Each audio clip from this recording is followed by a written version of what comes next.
Close your eyes for a moment and breathe deeply.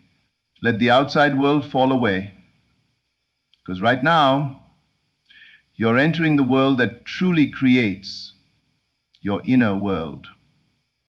You've been told to work harder, to strive, to hustle, but the truth is more effortless and far more divine.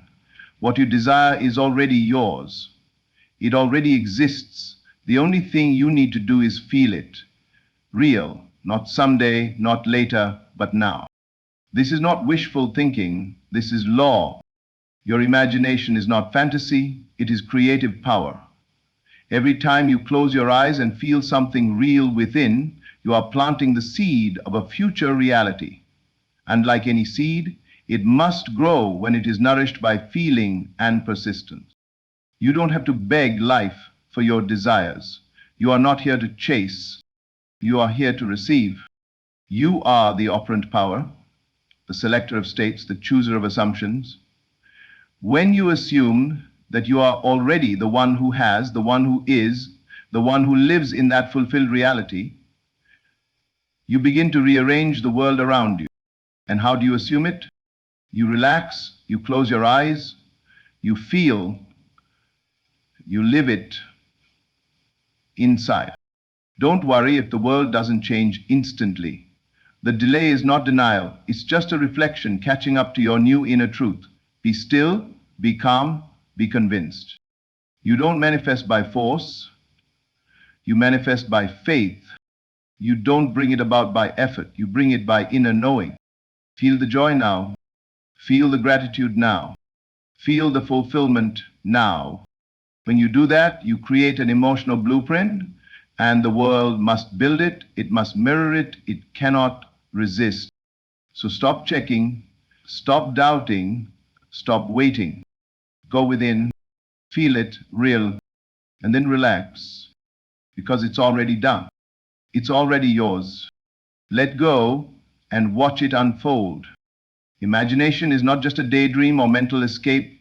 It is the origin of everything you see, touch, and experience. Every building once existed in someone's mind before it rose from the ground. Every invention, every story, every piece of art was first imagined. But this truth goes deeper than creativity or innovation. Imagination is the very blueprint of reality. It is where creation begins and where your desires already live in completion. What you hold in your imagination, when accepted as real, begins to shape the unseen forces around you. Your inner world is not passive, it is active, alive, and powerful. The moment you vividly imagine something and feel it as true, you impress it upon the deeper layers of consciousness, and that impression, like a mold, must be filled by external circumstances. Most people live in reaction to what they see, unaware that they're simply witnessing the after effects of what they previously imagined. But when you reverse the process, when you imagine first and feel its reality before the senses confirm it, you step into the role of the creator rather than the reactor. You stop waiting for change and begin causing it from within. To imagine is to select. You are not fabricating something out of thin air. You are aligning yourself with a version of reality that already exists. Your imagination is a map, and every scene you vividly construct is a destination waiting for your arrival. If you can dwell in that inner scene with conviction, the world around you will begin to adjust and conform. Imagination bypasses limitation. It does not ask for permission. It doesn't care what your current circumstances say. It simply shows you what is possible and then invites you to feel it as real. In doing so, you collapse the distance between what is desired and what is lived. Thought alone does not manifest. Feeling does. You can think about your desire all day long, but if you do not feel it as real, it remains a concept rather than a creation. Feeling is the emotional acceptance that what you desire is already yours. It is the energy that gives life to the image within. When you combine imagination with genuine feeling, you unlock the door to manifestation. There is a world of difference between hoping for something and assuming it with feeling.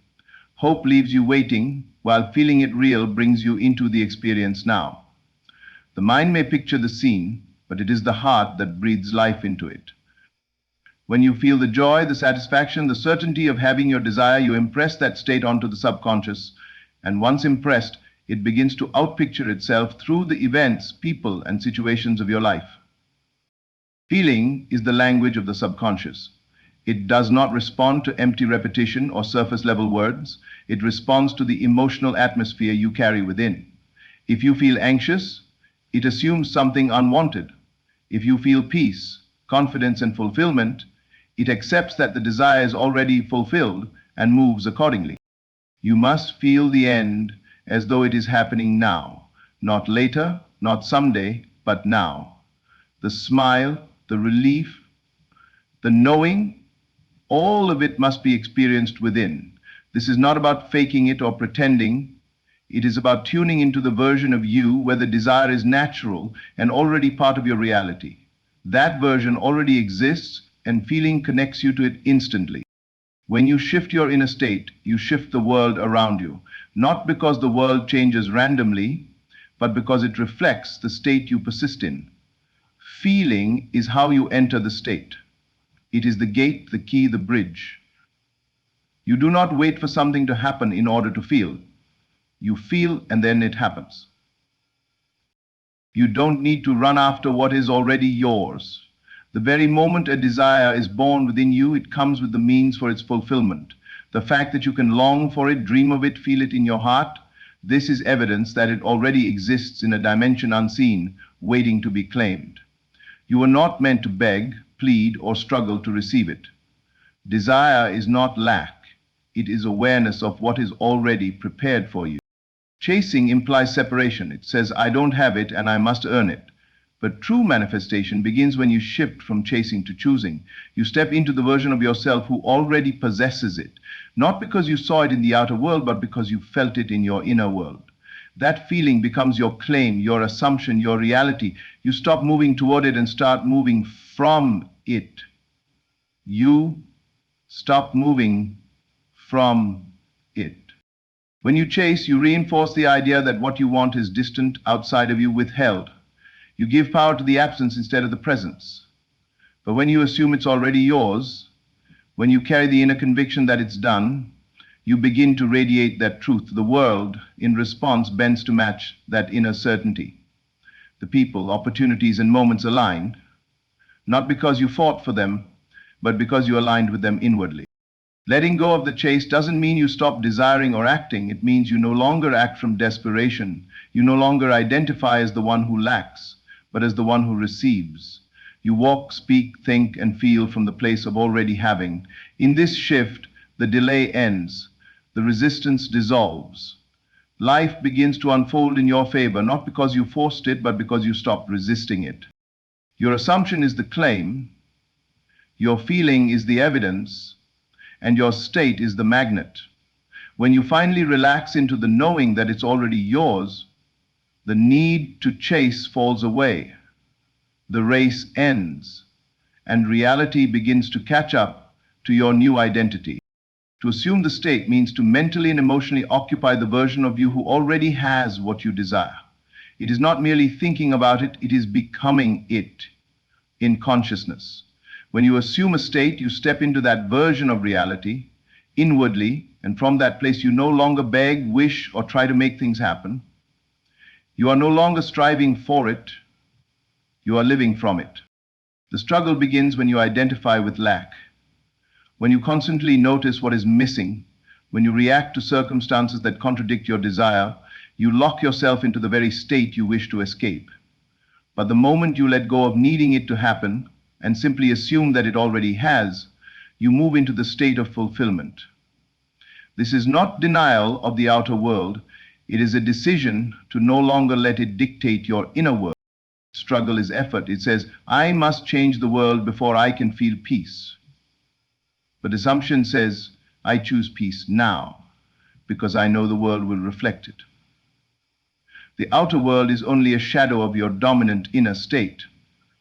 You don't fight shadows. You change the light within. And when you change your state, the shadow must follow. To assume the state is to trust your inner authority. You pick the role, you feel its reality, and you wear it like a new skin. Even if nothing around you supports it yet, you persist in that feeling. You refuse to return to the old self. And as you hold that state, through imagination, through feeling, through faith, the bridge of events begins to form. Letting go of the struggle doesn't mean doing nothing. It means no longer doing from a place of fear or urgency. It means moving, thinking, and speaking from the consciousness of already being. When you drop the struggle, you drop resistance. And in that stillness, what you desire finds its way to you, because it was always trying to. Your world is not separate from you. It is a mirror, faithfully reflecting the atmosphere you maintain within. Every person you meet, every event you experience, and every pattern that unfolds is a projection of your inner state. The world does not act independently of your consciousness. It responds, reacts, and organizes itself based on the emotional tone and assumptions you carry inside. If your inner atmosphere is filled with doubt, fear, and lack, the world will echo back experiences that confirm those feelings. You may think the world is being unfair or random, but it is only showing you what you've consistently accepted as true within. Change your inner climate and the outer conditions must shift to reflect it.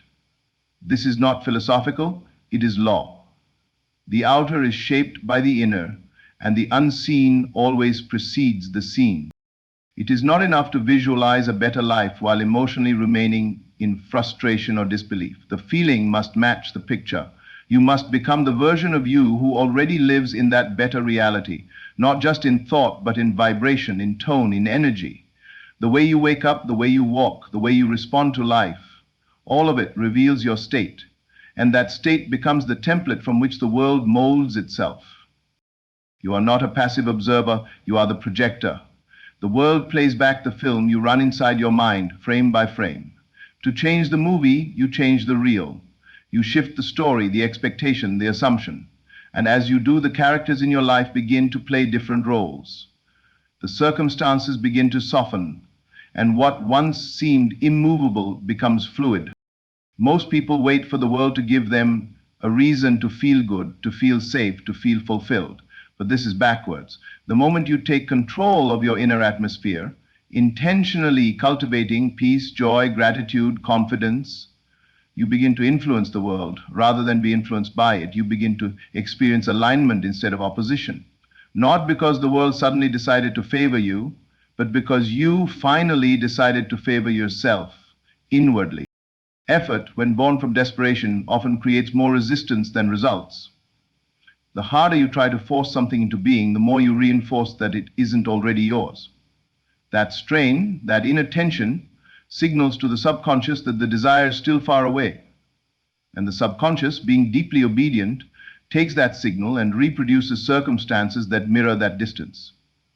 Effort, in this sense, blocks the very flow of manifestation by affirming separation. Surrender, however, is not weakness. It is power in its purest form. It is the silent confidence that what you desire is already unfolding in divine timing. When you surrender, you no longer attempt to manipulate every detail or obsess over the how and when. You let go of the need to control the process. Instead, you trust the unseen currents to carry your desire to shore. This is not giving up, it's giving over. Giving over your assumptions to the inner truth that the end is already fulfilled. True surrender arises from the feeling of completion. You feel so convinced within that you don't need to see immediate outer proof. You no longer seek confirmation because you already have inner conviction. And in the space of calm expectancy, life begins to move quietly and precisely, bringing people, events, and timing together without your interference. Effort tenses the mind. Surrender softens it. Effort says, I must do more to get there. Surrender says, I'm already there and the world is catching up. In surrender, you act not to make it happen, but because it feels natural to do so. You are no longer driven by fear or urgency. You are moved by inspiration, flow, and intuitive alignment. There is a profound ease that comes when you stop trying to carry the entire manifestation process on your shoulders. You realize you were never supposed to do it all. Your only responsibility is the inner state. The rest, The orchestration, the timing, the unfolding is taken care of. When you get out of the way, time, as most understand it, is a sequence of moments, past, present, future, lined up like beads on a string. But in truth, time is not linear. It is not a wall you must climb over to reach your desires. It is an illusion of the senses, a framework that gives structure to the unfolding of experiences. What you perceive as the future already exists. Every possibility, every version of you, every outcome is already formed, waiting for your consciousness to align with it. You do not manifest by moving through time, you manifest by moving through states. When you shift your state of being, your inner assumptions, your emotional atmosphere, you collapse what feels like distance in time. You are not waiting for your desire to be created, you are selecting it now through your state of awareness. Time is only a delay when you believe in the delay. The moment you assume the feeling of the wish fulfilled, you step out of the timeline of waiting and into the experience of having. You access a dimension where your desire is already real, and though your outer world may appear unchanged for a time, the reality has already shifted within. It must unfold outwardly because the seed has been planted in the now. When people say it's taking too long, they are measuring progress by physical evidence, not by inner certainty. But manifestation doesn't obey clocks. It obeys consciousness. If you remain loyal to the new state, the illusion of time begins to dissolve. Things that seemed far away move quickly into view. Synchronicities multiply. Doors open seemingly out of nowhere. Time can only delay when you keep checking the clock. When you keep measuring, doubting, and wondering if it's coming, you push it further. But when you feel it as done, when you live from the inner conviction that it's already yours, time bends. Reality accelerates. What would have taken years may happen in weeks, days, or moments because you removed the barrier of belief. Faith is not blind belief or forced optimism. It is the deep, unwavering confidence that what you have imagined and felt is already yours, regardless of what your physical senses say. It is not something you try to have, it is something you become. True faith is not separate from feeling, it is feeling backed by certainty.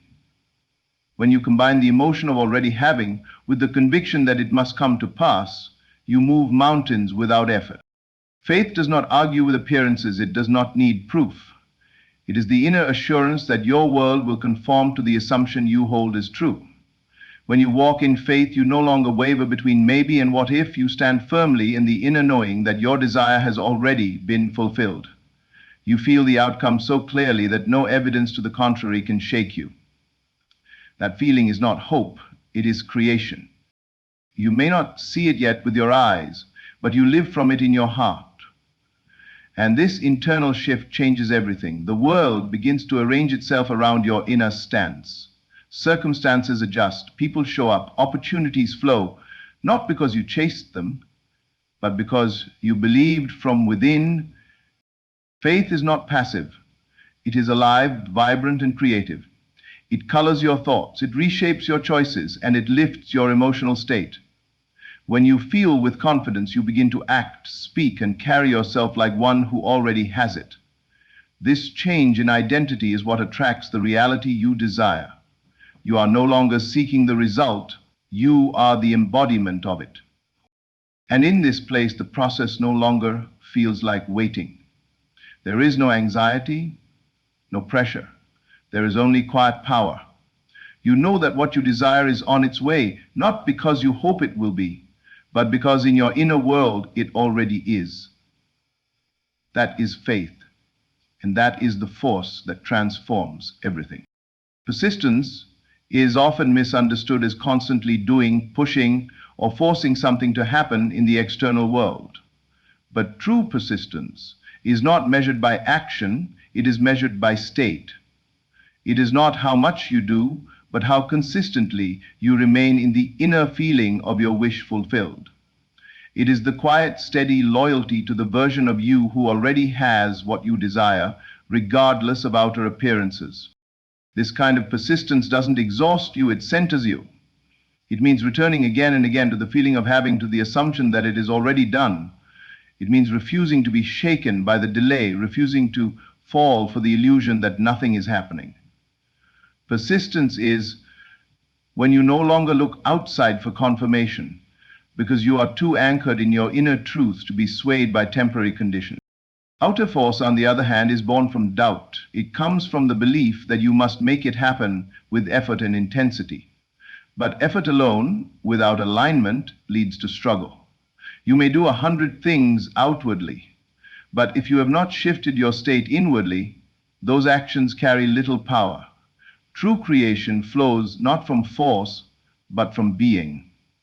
And being is sustained through inner consistency. When you persist in the state, you are telling your subconscious mind, this is who I am now. That repetition, that inner stillness, that emotional steadiness begins to take root.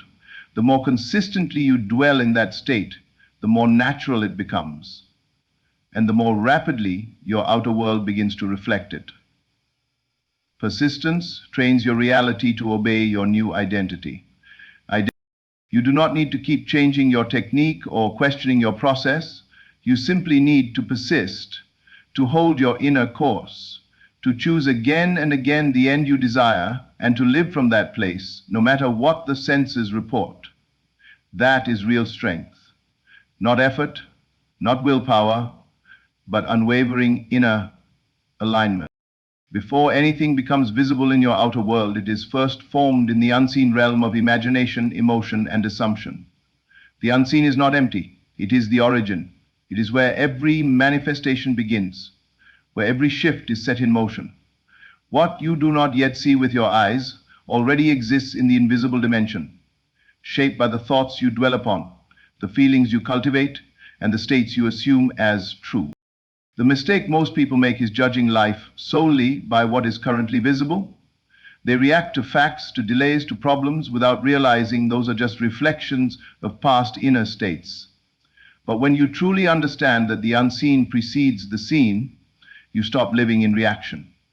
You start living in creation.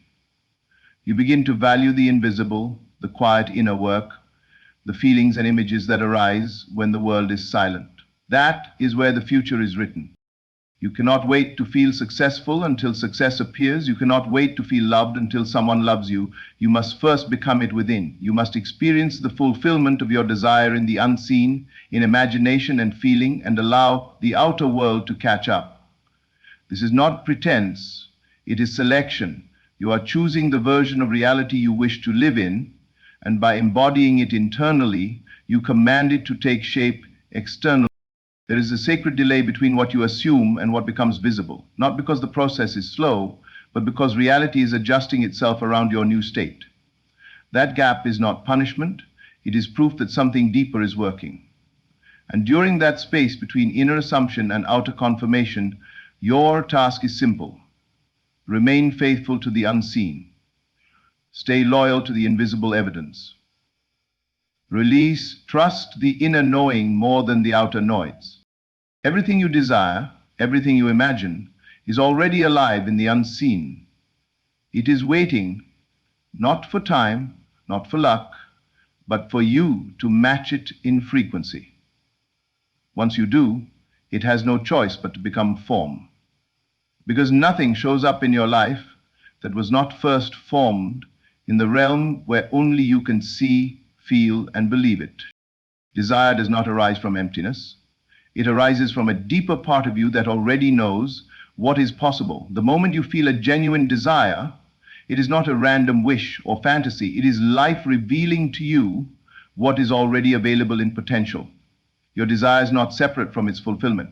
In fact, the presence of the desire is the evidence that on some level, the thing you want is already complete. You would not be able to long for it, imagine it, or emotionally connect with it unless it existed in another dimension, ready to be received. Many people treat desire as a sign of lack, as something missing from their life, but desire is not the absence of something, it is the awareness of its presence in the unseen. It is your inner being reaching forward, tuning into a reality that is trying to be born through you. It is not asking you to go out and find it, it is asking you to align with it, to feel it, to claim it. The moment you accept that your desire is divine evidence, not deficiency, everything changes. You no longer question whether you are worthy of it, whether you can have it, or whether it's even possible. You understand that the desire itself is a message. It's the invitation to embody the version of you who already lives in its fulfillment. That's why desire feels so personal, so powerful, because it is pointing you back to your true self, your higher state, your completed vision. Your job is not to force the desire into being. Your job is to trust it, to honor it, to feel it as real, and respond as if it's already done. The presence of the desire is all the proof you need that the thing you want is not only possible, it's already yours in a higher reality, waiting for you to step into it through belief, assumption, and feeling. To live from the end means to think, feel, and act as though your desire is already fulfilled. It is the conscious choice to mentally occupy the state of the wish fulfilled. Not someday, not in the future, but now. You're no longer moving toward your goal, hoping and striving to reach it. Instead, you are already at the destination within. You have assumed the role, worn the identity, and embraced the feeling of being the one who already has it. When you live from the end, your thoughts naturally align with the version of you who doesn't question, who doesn't doubt, who no longer seeks. You begin to speak differently, walk differently, and respond to life from a place of completion, not pursuit. This shift in consciousness has a magnetic effect. The world around you starts to mirror that new identity, not because you pushed for it, but because you embodied it. This is not about pretending or acting, it's about being. It's about dwelling in the inner experience of the outcome, even when the outer world looks unchanged. You hold the vision, feel the emotion, and claim the identity of the fulfilled version of yourself. Your inner dialogue changes from "I hope it happens" to "This is who I am now." That quiet conviction is what bends reality. Living from the end removes the need to constantly affirm, chase, or wait. You no longer look for signs or reassurance because you've moved into the state where the desire is natural, expected, and familiar. You are no longer waiting for the future to bring something to you. You've brought the future into the present through assumption. And once you dwell there inwardly, the outer world has no choice but to shift accordingly. Unconditional. What you accept as true, whether consciously or unconsciously, begins to shape your reality.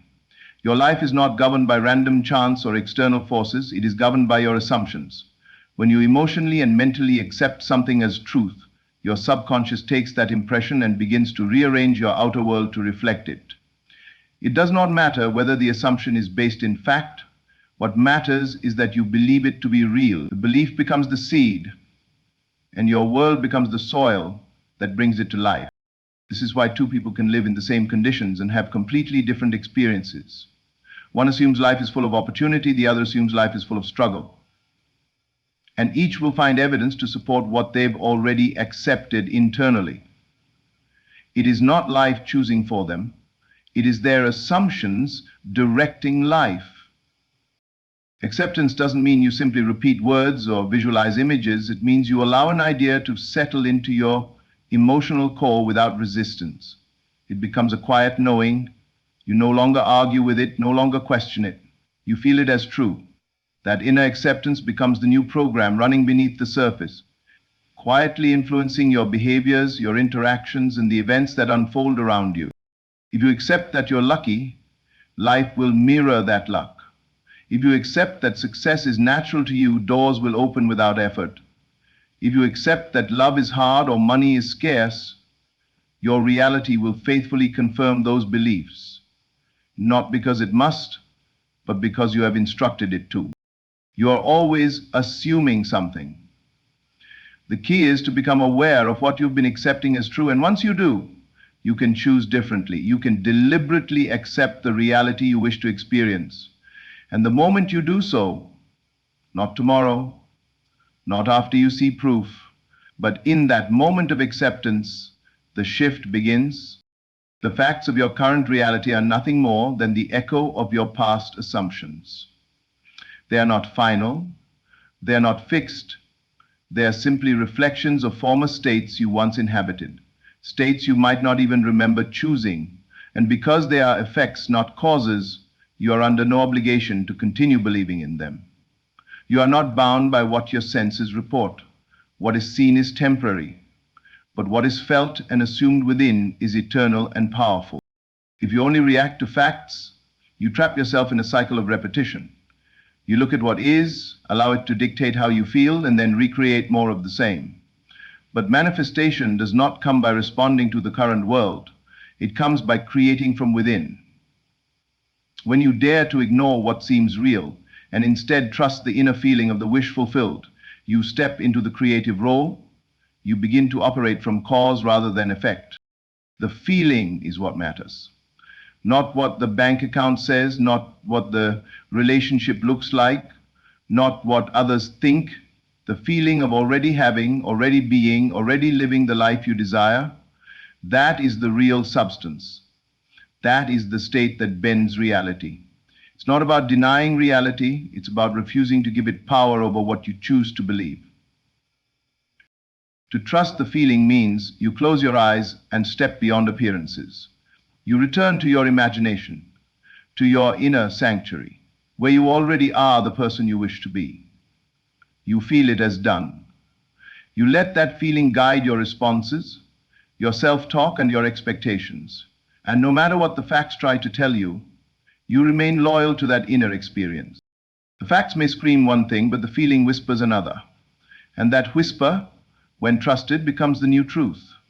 The world eventually yields to the inner conviction. It must, because the facts are just temporary shadows, and you, in your feeling, are the light.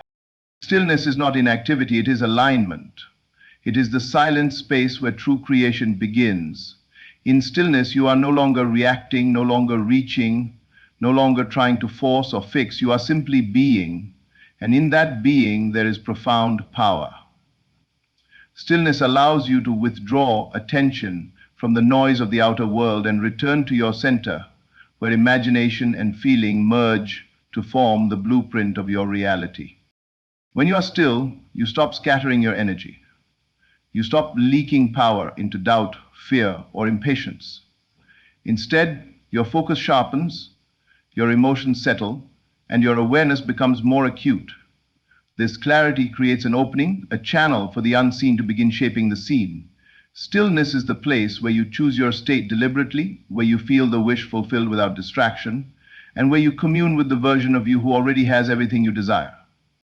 It's easy to believe that constant action leads to manifestation, but true transformation rarely comes from the frantic. It comes from the calm, consistent embodiment of a new identity. Stillness is what allows you to anchor into that identity. It is where you impress the subconscious with depth, with feeling, with sincerity. Because the most powerful impressions are made in moments of quiet conviction, not noisy effort. But in stillness, you listen, you feel, you imagine, not with tension, but with certainty. You stop seeking signs and start radiating the energy of done. This state of quiet confidence sends a clear message to life. You are no longer trying to become, you already are. From this place, ideas arise effortlessly. The next steps become obvious, and reality begins to mold itself around your internal stability. Stillness is not emptiness. It is creation in its purest form. It is the space where all things are possible, because you have finally stopped resisting and started allowing. So now you know. There is nothing to chase, nothing to force, nothing to wait for. What you desire is already yours. The moment you imagine it and feel it real, you claim it. And the more you relax into that truth, the faster it unfolds. Let your inner world lead. Let your assumption be your anchor. Persist in the feeling, not in effort. Trust in the unseen, not the current facts. You are not here to beg from life. You are here to create with it. Your imagination is the blueprint. Your feeling is the key. Your assumption is the doorway. Walk through it boldly and let life surprise you with how effortlessly it rises to meet your belief. Thank you for listening. May you live every day from the end, and may your reality become a living reflection of your deepest inner knowing. Stay in the feeling, it's already yours.